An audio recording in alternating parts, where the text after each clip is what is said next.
शुक्ला भाग 6 अभ्यास 1।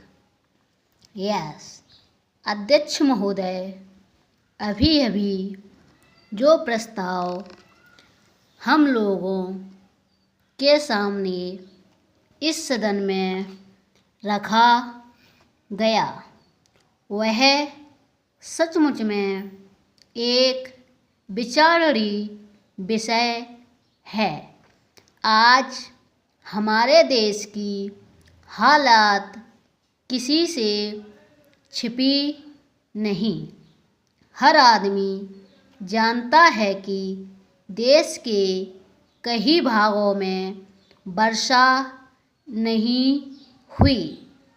इसके कारण देश के कई हिस्सों में, जिनमें कि बिहार प्रमुख है, अकाल जैसी स्थिति पैदा हो गई है। चाहे हम इस बात से कितना भी इनकार क्यों न करें कि अभी तक भूख से किसी आदमी की मृत्यु नहीं हुई है, लेकिन यह बिल्कुल ठीक है कि अब ऐसी स्थिति होने में कोई कसर नहीं रह गई है। आप यह समझ लीजिए कि किसी दिन भी आपका ऐसा अवसर मिल सकता है कि अमुक स्थान में भूख से इतने आदमियों की मृत्यु हो गई और इतने पशु समाप्त हो गए। पैरा, मैंने स्वयं इन इलाकों का दौरा किया है। करीब हर गांव और कस्बे को देखा है। मैं जहां भी गया हूं वहीं एक जैसी दुख भरी कहानी सुनने को मिली। हर ग्रामवासी के मुँह पर एक ही शिकायत है कि इस साल हमारा क्या होगा। उनके पास अनाज का भंडार समाप्त हो गया है। पशुओं के चारे की व्यवस्था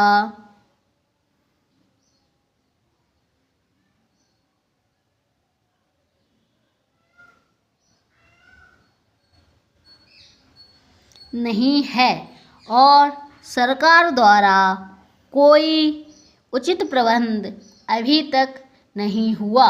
बेशक सस्ते गल्ले की बहुत सारी दुकानें खोलकर सरकार ने इस दिशा में एक सराहनीय कदम उठाया है, किंतु यह दुकानें अभी बहुत कम संख्या में हैं और गांवों से बहुत दूर भी हैं।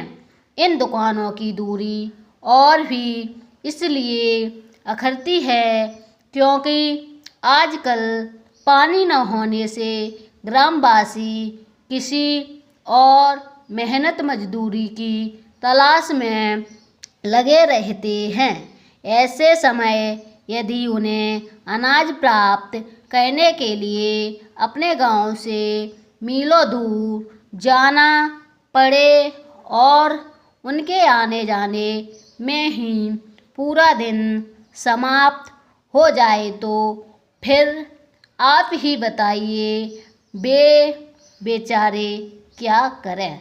इसलिए जहाँ हम एक और यह ध्यान दे रहे हैं कि सस्ते अनाज की दुकानें खोली जाएं, वहाँ दूसरी ओर यह भी आवश्यक है कि इन दुकानों की दूरी 1-2 मील से अधिक न हो।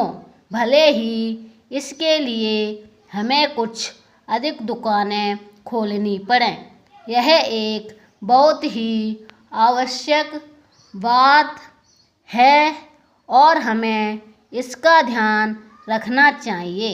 ऐसा करने से हो सकता है कि कुछ अधिक खर्च भी हो, लेकिन ऐसा न करने से काम न चलेगा।